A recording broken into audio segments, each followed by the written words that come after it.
Desde el Sinaí hasta nuestro corazón, la voz de la Torá sigue resonando. Letras sagradas, misterios antiguos, revelados palabra por palabra. Parashá por parashá, por verso, una luz se enciende en cada estudio. Bienvenido a exégesis de las parashot, donde cada palabra cuenta y cada letra revela la sabiduría eterna que nos guía. Bueno, Padre Eterno, pues ponemos este estudio en tus manos, Padre, que pon tú las palabras que mi boca deba proferir, Padre, que estas palabras, que esta enseñanza sea de bendición para todos mis hermanos aquí conectados y los que aún no se han conectado, Padre, ponles ese deseo de querer escuchar esta parashá, Padre, que es una parashá muy profunda, muy espiritual. Así que, Padre, encomiendo, Padre, este estudio en tus manos, Padre Eterno. Bendice a todos mis hermanos aquí presentes y Padre, pues muchas gracias y todo esto te lo pedimos en el nombre y por los méritos de nuestro Mesías, nuestro Rabí, nuestro Goel, Beshem Yeshua HaMashiach. Amén. Ok, sí me escuchan perfectamente, ¿verdad? Todos. Sí, sí, muy bien. Sí. Ok, ¿ven la Sí, se pantalla escucha muy también? bien. Ok.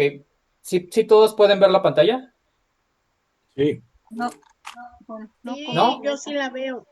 sí. Ah, ok. La fe verdadera dice, Ajá. Sí, ajá, porque sí. es un tema muy importante y necesito que vean todas las diapositivas que se van a presentar. Ujú. Ok, Ok, perfecto. bueno, entonces vamos a empezar. Este tema se llama la fe del verdadero nací. Es nací, no es nazi, ¿verdad? ¿Sí saben lo que es un nací? Todos mis hermanos saben. Príncipe. Ok, ya que No, vino no sé. les platico a todos así rápidamente una anécdota. Estaba aquí la tía de mi esposa y dijo, ¿la fe del verdadero nazi? ¿Por qué nazi? No, no es nazi, es nací. Ajá, es muy diferente el concepto de nazi a nací. Entonces, este es el nombre que le doy a esta perícopa de la Parashat Shelach Leja que encontramos en el libro de Números de Bemidbar, capítulo 13, del versículo 1 al capítulo 14 del versículo 7. Todos leyeron la Parashá, ¿verdad? Sí. Ok, bueno, es una parashá muy interesante, hay muchas cosas que hablar de ella. Sin embargo, me voy a enfocar en la fe de una sí. ¿Quién es una sí? En esta parashá le encuentro mucho parecido a una parashá que estudiamos hace 2 semanas, la parashat Naso. Ahora vemos una figura muy importante que es la figura del Nasí. Entonces, esta parashá está ambientada en el vasto desierto de Parán, donde el pueblo de Israel acampa a las puertas del destino. La tierra prometida no es ya una promesa lejana, sino una realidad al alcance de la mano. Sin embargo, justo antes del paso decisivo, surge una pausa inesperada. Aparentemente, Hashem le da una orden a Moshe. ¿Qué le dice? Envía hombres para que exploren la tierra. Sin embargo, si analizamos el texto en hebreo, nos damos cuenta que no es una simple orden. En hebreo leemos Shelach lecha anashim, que significa envía para ti hombres. El verbo shelach proviene de shalach, que significa enviar. Enviar, vamos a verlo en la diapositiva, la siguiente diapositiva. Shelach lecha anashim, envía para ti hombres, hombres. Les comentaba que el verbo shelach, que ustedes ven ahí, la primera palabra, proviene de shalach, enviar. Y leja podemos interpretarlo como por ti o para ti. Entonces, eh, a pesar de que shalach o shelach está conjugado de manera imperativa, va seguido de esta palabra, leja. Ambas palabras forman una expresión que se puede interpretar como envía para ti o envía según tu propio juicio.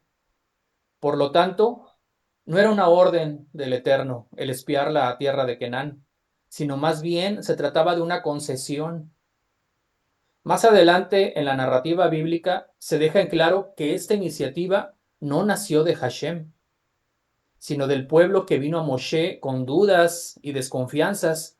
Fíjense bien lo que está escrito en el versículo de Deuteronomio 1:22 al 46. Le voy a leer nada más una parte. Dice, y vinisteis a mí todos vosotros diciendo, enviemos hombres delante de nosotros para que exploren la tierra y nos informen acerca del camino por donde hemos de subir y de las ciudades en que hemos de entrar. ¿Sí? Entonces, no se trataba de una orden del Eterno, sino más bien era una petición de todo el pueblo, quienes con desconfianza se acercaron a Moshe, ¿verdad? También Rashi, en su comentario sobre la parashá, llega a esta conclusión y comenta que el Eterno le dijo a Moshe que enviara hombres, pero por petición del pueblo. A decir verdad, el Eterno no necesitaba explorar la tierra porque él ya sabía que era una tierra buena. Y por otro lado, el pueblo tampoco necesitaba explorarla porque el Eterno ya les había dicho cómo era la tierra, qué pueblos la habitaban, así como está escrito en Shmot 3:17. Os haré subir de la aflicción de Egipto a la tierra del cananeo, del eteo, del amorreo, del fereceo, del heveo y del jebuseo, a una tierra que fluye leche y miel. Entonces, como podemos notar, el Eterno ya les había dicho, hermanos, el permitir la exploración de Eretz Kenán no fue un acto logístico, no fue un acto para organizarse para poder entrar, sino más bien fue un acto de fe.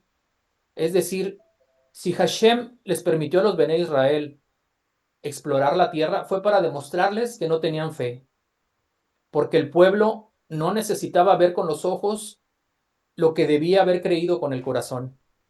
Y es aquí donde comienza una historia que marcará el alma del pueblo durante generaciones. Según el Midrash, los hombres que espiaron Eretz Kenán eran hombres grandes y justos también ante los ojos de Israel y de Moshe, pero se comportaron como necios. Esto está escrito en Bemidbar Rabá, dice 6:5. Entonces es lo que dice el Midrash acerca de estos Nesim, de estos, ¿qué es un Nasi? Un Nasi es un líder, es un principal. Aquí en las traducciones lo traducen como príncipes, pero un Nasi es un principal, un líder del pueblo. Entonces estos hombres eran grandes, estos espías eran grandes, eran hombres selectos de Israel. Está escrito en esta perícopa que cada uno de estos hombres tenían que tener la condición de Nasi. Ajá. Eso también lo vemos en Bemidbar 13:2. Ajá. El concepto de Nasi que vemos aquí en pantalla. Nasi, líder, principal, viene de Nasá, significa levantar, alzar, cargar, llevar, como la parashat que ya mencionamos, Nasó, la que vimos hace 2 semanas. Aquí otra vez nos encontramos con esta palabra de Nasi, de líder. Entonces, un líder tiene que levantar, tiene que alzar, cargar y llevar. Tiene que cargar con el pueblo, ¿verdad? Vamos a ver más adelante el lado más espiritual de este concepto, de esta palabra. Pero sin adelantarnos, vamos a seguir con el estudio de la parashá. Entonces, estos Nesim, estos líderes, debían representar y elevar a su tribu. Sin embargo, estos hombres selectos volvieron no solo con uvas gigantes, como dice la parashá, sino con palabras que pesan más que el plomo. El pueblo entonces llora, se queja, y la consecuencia es 40 años de penitencia en el desierto. La Parashat Shelach Lecha, entonces, no es simplemente la historia de una misión fallida, es una reflexión profunda sobre el liderazgo, la responsabilidad, la visión espiritual y la confianza en las promesas de Hashem. Estos Nesim, estos líderes, a excepción de Yehoshua y Caleb, fracasan al traer un informe desalentador.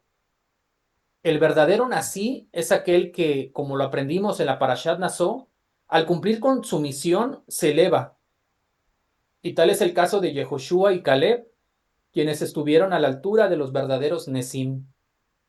De hecho, el nombre Hoshea es elevado en esta Parashá. Vamos a ver la siguiente diapositiva. Fíjense bien. Aquí dice Hoshea y está escrito en la Parashá que Moshe le agrega una yod a su nombre, al nombre de Hoshea. Entonces deja de llamarse Hoshea y se eleva, se convierte en Yehoshua. ¿Y qué significa Yehoshua, hermanos? ¿Alguien me puede decir qué significa Yehoshua? Yo, Dios de la salvación. Salvación. Ajá. Así es, que el Eterno te salve o que el Eterno salve. Vemos que aquí en este nombre que vemos en pantalla, Yehoshua, las tres primeras consonantes son las consonantes del tetragrama, Yod, He, Bab. Por otra parte, vamos a ver la siguiente diapositiva. Tenemos Shua. Shua, la palabra Shua significa salvar, liberar, rescatar. Viene de Yasha. Viene de Yasha. Debido a esta raíz de Shua, de esta raíz Yasha, es que también al Mesías en algunas corrientes le dicen Yashua. Ajá, Yashua, por el verbo Yasha. Sí. Pero vamos a ver por qué es Yeshua y no Yashua. Ajá, más adelante en este estudio. Pero prosigamos con la parashá. Fíjense, este cambio de nombre de Hoshea a Yehoshua refleja un mensaje profundo, hermanos. Moshe percibió que lo que estaba por suceder no era una simple exploración militar, sino una prueba profunda del alma. Y al añadir la Yod, Moshe no solo invocaba protección, sino que también infundía en Hoshea una nueva identidad, una nueva fuerza. La salvación proviene del Eterno. Y así, la figura de Yehoshua se eleva desde este momento, no solo como nací de la tribu de Efraín, sino como futuro nací de Israel. No fue casualidad que tras el fallecimiento de Moshe, fuera precisamente Yehoshua quien condujera al pueblo a la tierra prometida. Porque ya en esta parashá, él había demostrado que su liderazgo no se apoyaba en el miedo ni en la fuerza humana, sino en la confianza absoluta de Hashem. En la Parashat Naso, otra vez voy a citar la Parashat Naso, porque en esa Parashá hablábamos de la fe, hablábamos que el Eterno tiene fe en nosotros. Ahora, si se dan cuenta, en esta Parashat Shelach Lecha, hablamos también de fe, pero en la fe que nosotros debemos de tener en Akadosh Baruj Hu. Como vimos anteriormente, fíjense bien, voy a repetir una diapositiva que ya habíamos visto. Ajá, vimos que, ¿qué significa la palabra emuná?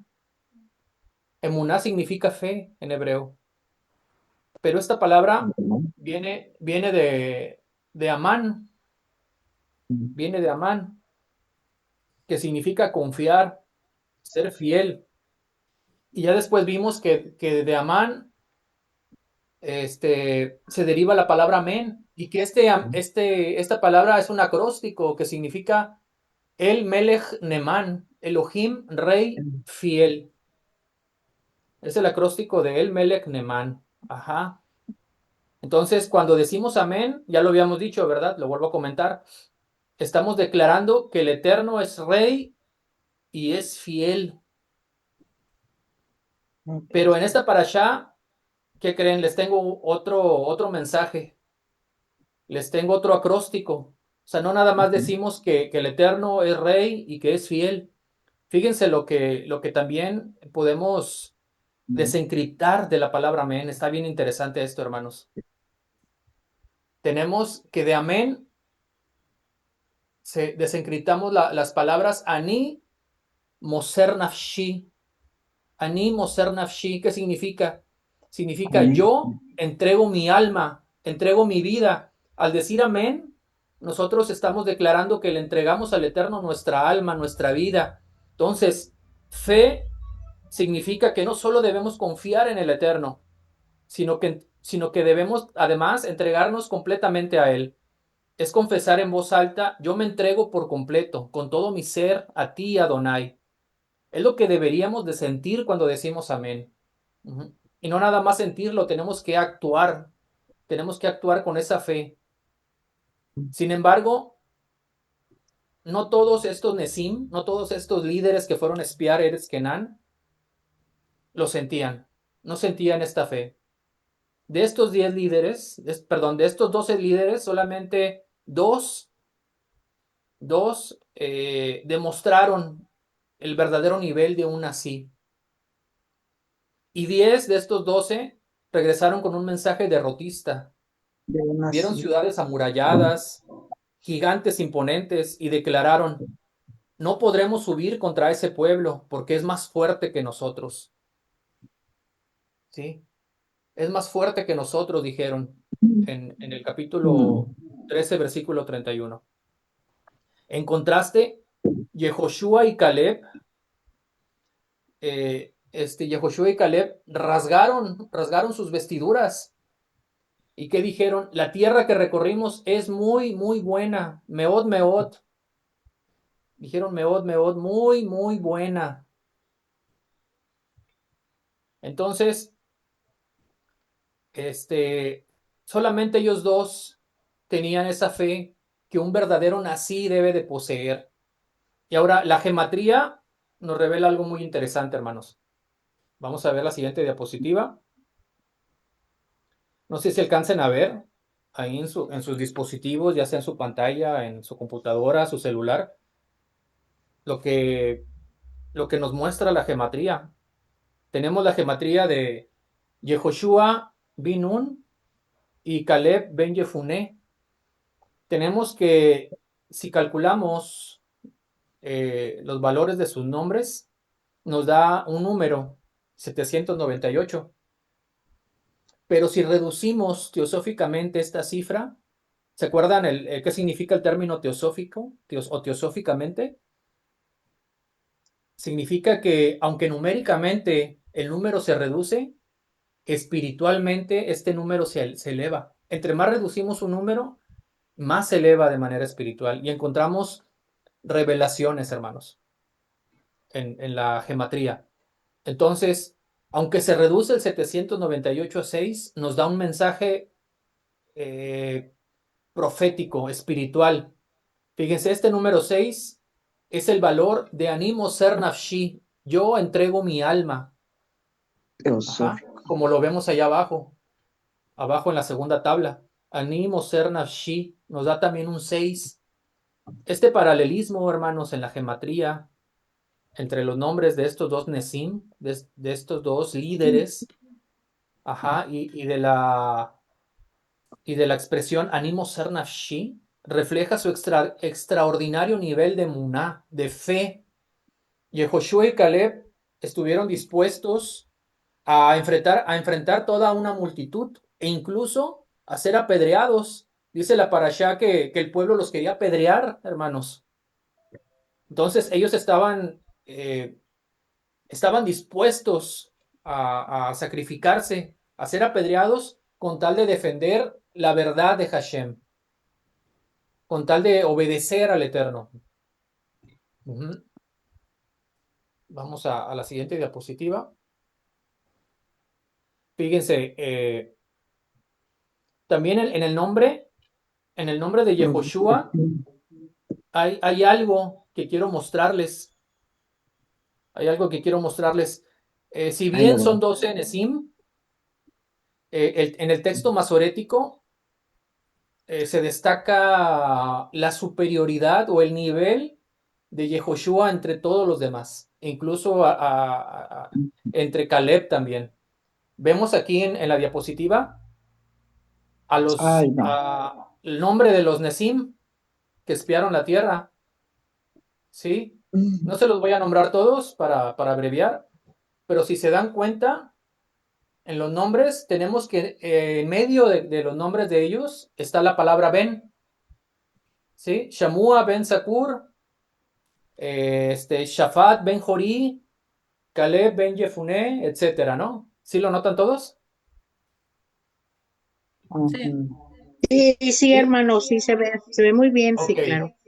ok, bueno, pero en el nombre de Yehoshua, en el nombre de Yehoshua, cuando lo nombra la Torá, sí, espero que tengan todos una Torá en hebreo para que lo comprueben. Vemos que está escrito con Hirik, Bin, en lugar de Segol. Yehoshua Bin Nun. Bien podría decir Yehoshua Ben Nun, pero dice Bin Nun. ¿Por qué? La pregunta es ¿por qué? ¿Por qué esta diferencia lingüística en el nombre de Yehoshua? ¿Qué nos quiere decir el texto masorético, hermanos? Además, Bueno, si leen cuando son mencionados los Nesim ay, sí. y cuando menciona al Nasí de Menashe, la Torá menciona que es de la tribu de Yosef en el verso 11. Sí, síganme con sus Biblias, por favor. En el verso 11 menciona que el Nasí de Menashe es de la tribu de Yosef, pero cuando menciona a Joshea de la tribu de Efraín, que también es hijo de Yosef, ¿verdad? Hello. No menciona la tribu de Yosef. No sé si me estoy explicando. Sí, ¿Sí me estoy explicando? sí, sí. O sea, Yehoshua, en lugar que diga Yehoshua ben Nun, dice Yehoshua bin Nun con Hirik. ¿Alguien sabe por qué? ¿Alguien que desea hacer un comentario?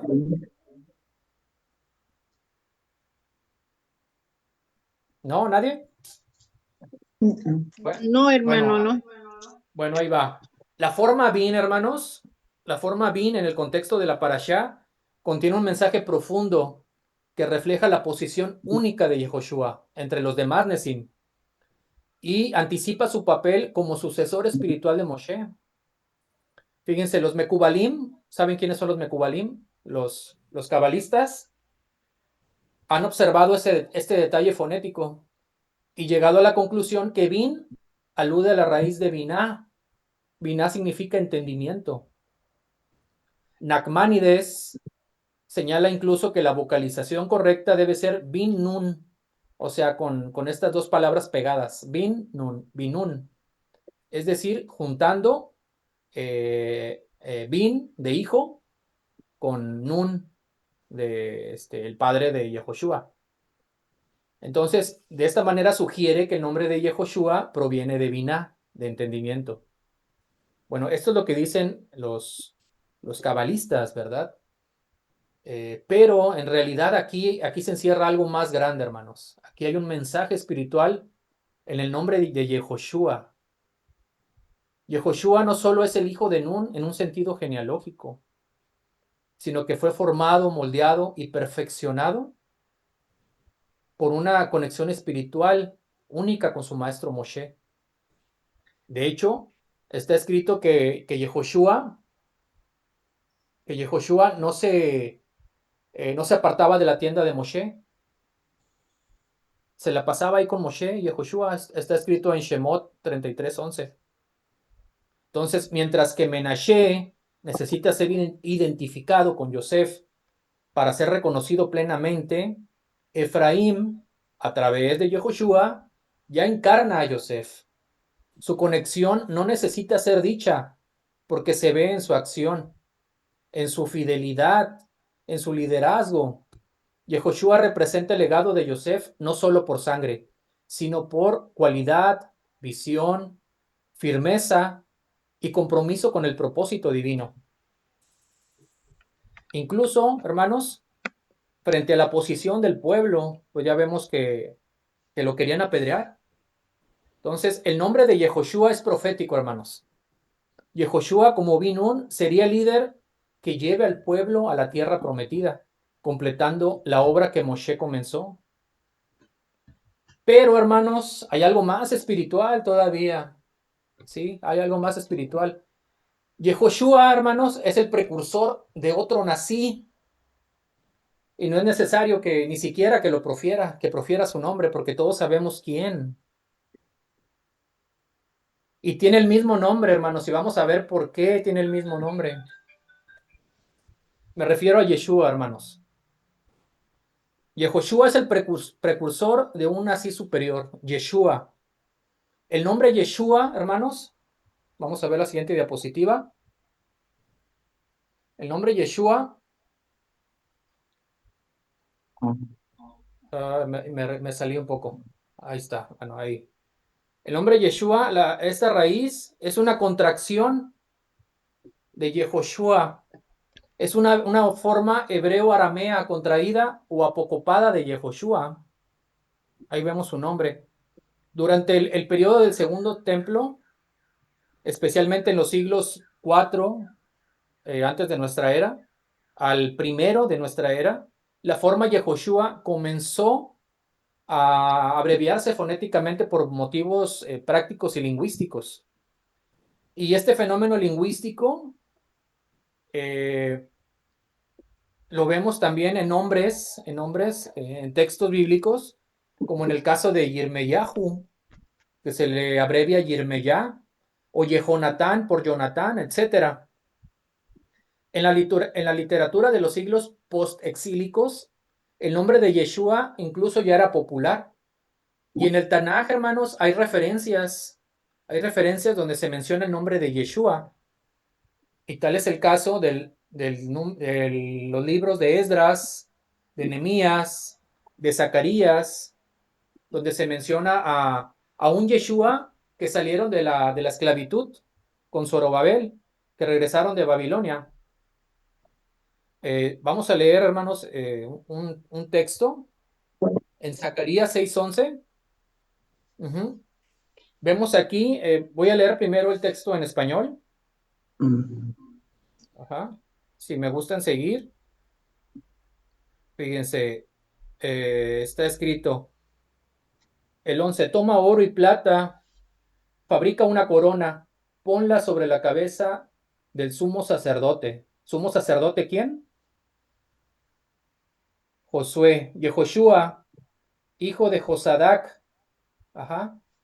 Y dile, así dice el Eterno, Adonai Tsebaot, dice en hebreo Adonai Tsebaot. Aquí está el hombre llamado Germen, en hebreo es Tzemach. A su paso todo germinará. Él reconstruirá el templo del Señor. Fíjense nada más, el templo del Eterno. O sea, aquí es una profecía, hermanos, lo que estamos leyendo. Ahora, si pueden seguir, no sé si vean aquí el cursor en la pantalla, ¿sí lo ven?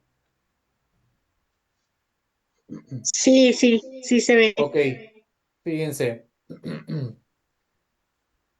Aquí en hebreo vemos el nombre Yehoshua.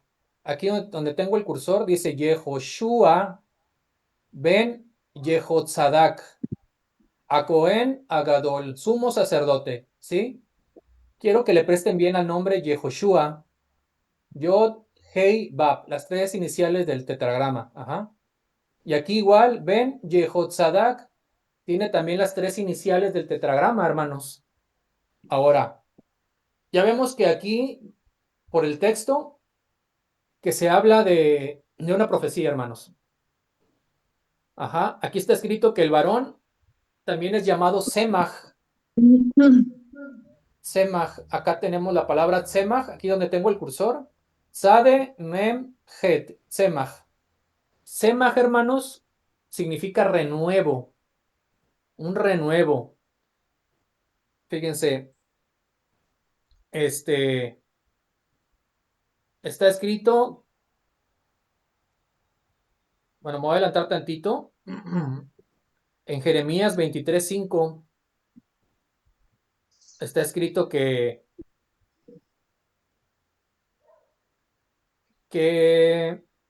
Jeremías lo llama Tzemach Tzadik, renuevo justo. Jeremías 23:5. Ajá, entonces es una referencia al Mesías, hermanos. Ahora quiero que noten otro texto. Dice así, Esdras 2:2, perdón, Esdras 3:2. Entonces, Josué, hijo de Josadac, así dice en español, junto con sus hermanos, sacerdotes, y con Zorobabel, hijo de Salatiel, acompañado también de sus hermanos, se pusieron a construir el altar del Eterno de Israel para ofrecer holocaustos en él, como está escrito en la ley de Moshe. Ahora fíjense bien en el nombre, hermanos. En español dice Josué también, pero en hebreo dice Yeshua, hermanos. Yeshua, Yod, y falta la Hei, y la Bab está cambiada, está de este lado. Entonces vemos que es una contracción. Estas contracciones ya se usaban en la época del Segundo Templo. Y vemos aquí, esto fue por el exilio a Babilonia, hermanos. Entonces podemos decir que es una contracción aramea, hebreo-aramea. Y aquí también ven Yotzadak. Está la Yod y falta la Hei para que diga Yehotzadak. Es una contracción también. Entonces, este fenómeno lingüístico era común en aquella época. ¿Sí, sí me siguen? Sí, ¿Sí nada me más que siguen? no se ve el cursor. Ah, ok. Sí, no Bueno, a puedo ver, ver. me voy a regresar. Entonces, aquí, es que aquí como es una foto no puedo sombrear, pero aquí dice Yeshua, no dice Yehoshua. Y en esta anterior diapositiva vemos el nombre completo Yehoshua, aquí de este lado, Yehoshua. ¿Se alcanzan a distinguir la Hey? No, Yehoshua, ¿no? no. Aquí es en la ¿Sabes qué, segunda. Carlitos? El cursor Ajá, está muy chiquito está y muy la chiquito. mayoría está en celulares. Yo apenas estoy en una PC y apenas se ve. O solamente que lo pongas de color. Si es que como es una foto, no lo puedo sombrear. Bueno, esto se los mando en PDF a todos, ¿ok? Bueno, aquí dice Yehoshua. Y en esta otra diapositiva tenemos Yeshua ben Yotzadak. Yeshua ben Yotzadak. Ok. Esta otra diapositiva es lo que les comentaba. He aquí vienen días, dice Adonai, en que levantaré a David un Semach Sadik, un renuevo justo, y reinará y obrará prudentemente y hará juicio y justicia en la tierra. Ahora, tenemos también otro concepto, ajá, que es el de Netzer, que se complementa de manera profunda con el término Tzemach. Netzer también significa retoño, vástago, brote, ajá. Y dice Isaías 11:1, Isaías 11:1, saldrá una vara del trono de Isaí y un Netzer de sus raíces brotará. No sé si haya notado las plantitas, de hecho puse una imagen de una plantita. Cuando usted, hermano, poda una plantita, ajá, eh, echa brotes otra vez y la plantita se pone más bonita, hasta florece la plantita. Entonces, el, el por qué Tzemach es un título mesiánico es porque Yeshua es un retoño que brota, que crece de un árbol que fue cortado, talado, pero brota con más fuerza, hermanos, con esplendor y dando mejores frutos. Y esta palabra Netzer no solo refuerza la imagen del Mesías como descendiente de David, que surge de un linaje aparentemente olvidado, sino que también esta palabra Netzer, pongan atención a la palabra Netzer, está lingüísticamente conectada con la ciudad de Nazrat, Nazaret. Nazrat viene de la misma raíz Netzer. Ajá, Netzer. Y está escrito, hermanos. Fíjense lo que dice. Este, Está escrito, y vino y habitó en una ciudad llamada Nazaret, para que se cumpliese lo que fue dicho por los profetas, será llamado Nazri, Nazareno. Ajá. Entonces, la ciudad donde creció Yeshua, no nació ahí, pero creció. Ajá. También es profética, hermanos. Actualmente, a Yeshua se le conoce también por el nombre de Yeshu, omitiendo el agutural Ain. Y aunque este nombre corto de Yeshua pueda parecer una manera peyorativa de referirse al Mesías, muchos lingüistas y académicos sostienen que la pérdida de la Ain final fue un fenómeno fonético natural entre los hablantes galileos del primer siglo. Los galileos, hermanos, eran notoriamente reconocibles por su acento. Es como si comparáramos aquí en México, en nuestro país, por ejemplo, sin menospreciar a nadie, ¿verdad? A, a los chilangos o a los yucatecos, por decir, o a los Los tabasqueños, tabasqueños. con un acento peculiar, ¿verdad? Entonces, según los académicos, los lingüistas, los galileos de aquella época tenían una manera peculiar de hablar. Dice el Talmud, aquí tengo el texto del Talmud, que los galileos no sabían diferenciar las guturales. La Ain, es que la letra Ain se pronuncia, es una gutural, se pronuncia Ain, Ain, es muy, muy rara esa pronunciación, Ain. Es como si lo dijéramos de manera gangosa, Ain, igual a Aleph o la Ay, Het, que son ay, guturales. ay. Entonces dice el Talmud que los galileos no podían pronunciar estas guturales. Ujú.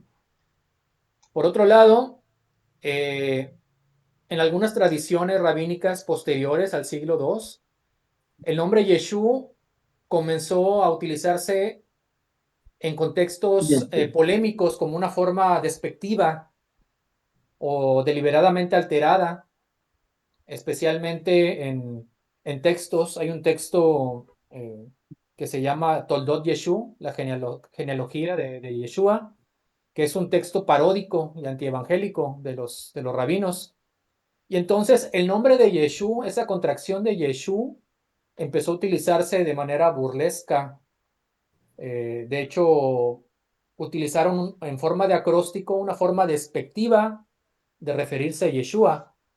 Entonces, si tomamos las iniciales de Yeshú, para estos rabinos, significa Imach Shmo Besichro, que su memoria y su nombre sean borrados.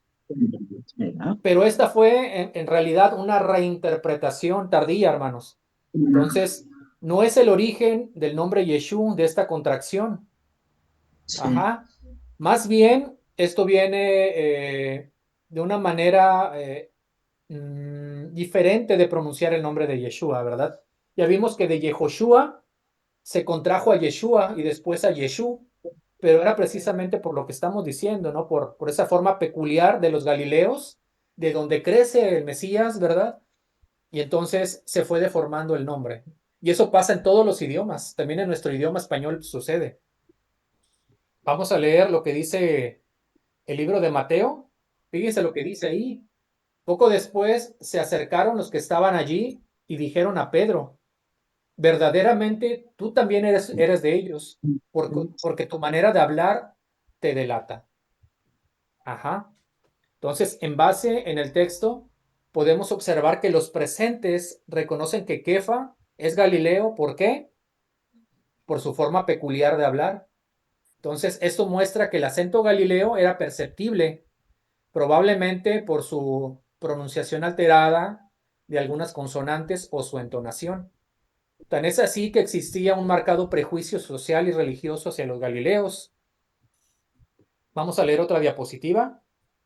Dice así, Felipe halló a Natanael y le dijo, hemos hallado a aquel de quien escribió Moshe en la Torá, así como los profetas, a Yeshua de Nazaret, Yeshua de Nazaret, hijo de Yosef, y Natanael le dijo, ¿de Nazaret puede salir algo bueno? Ahora bien, hermanos, la pregunta es, ¿de dónde eran los discípulos de Yeshua? La mayoría eran galileos, hermanos, y Nazaret estaba en Galilea. Entonces, la pregunta tiene una carga regional y social clara. ¿Puede venir el Mesías, puede venir Yeshua de un lugar tan despreciado, rural y sin prestigio religioso como Galilea? Fíjense, hermanos, la región de Galilea era considerada como una región rústica, campesina, atrasada y sin prestigio, atrasada académica y religiosamente. ¿Por qué? Porque no albergaba las escuelas rabínicas más prestigiosas de aquella época. Tampoco no era Jerusalén, no estaba el templo ahí. Entonces, lo que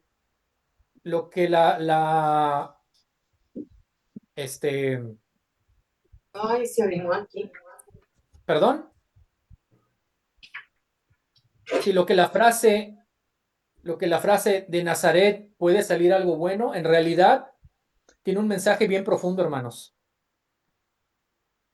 Aunque refleja aparentemente prejuicio y discriminación, encierra un mensaje bien profundo. Lo que podemos sacar en conclusión es que el liderazgo mesiánico, o sea, la figura del Nazí, del verdadero Nazí, no surge de donde uno lo espera. O sea, los rabinos, los judíos, esperan a un Mesías de la élite rabínica que construya el tercer templo, que aparezca en Jerusalén. Ajá. Sin embargo, el verdadero Nazí, el verdadero líder del pueblo, el Mesías prometido, surgía no de Jerusalén, no donde está el templo, no de las élites rabínicas, sino de Galilea, de entre los humildes, hermanos, con un nombre simple, pero con el mismo significado. Adonai salva, el Eterno salva. Yeshua, hermanos, es el modelo perfecto del Nazí. La palabra Nazí no solamente significa líder o dirigente. Ya lo vimos, ¿qué significa el término Nazí? Proviene de la raíz Nazá. Proviene de la raíz Nazá, que significa levantar, cargar, llevar sobre sí. Así, el auténtico Nazí no es simplemente quien ocupa una posición de autoridad, sino aquel que lleva sobre sus hombros el peso del pueblo, que asume la carga de sus necesidades, errores y destino.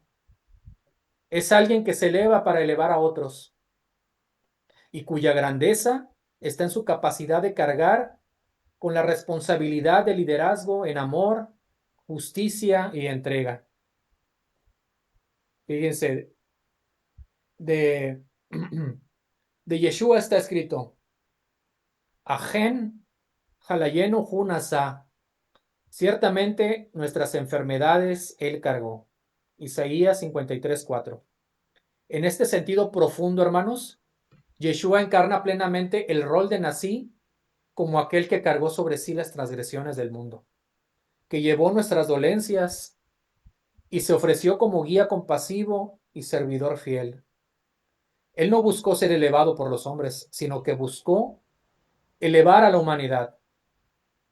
La parashá nos muestra que Yehoshua no participó en el pecado de los espías, pero como buen Nazí, cargó con las consecuencias de esa generación durante 40 años. De la misma manera, Yeshua no cometió pecado alguno, pero cargó sobre sí el peso de la humanidad para llevarla a la promesa. Y tal como Yehoshua no fue reconocido plenamente al principio como líder, sino que más bien lo querían apedrear, también Yeshua fue rechazado por muchos de su generación. ¿Y qué creen? También lo querían apedrear.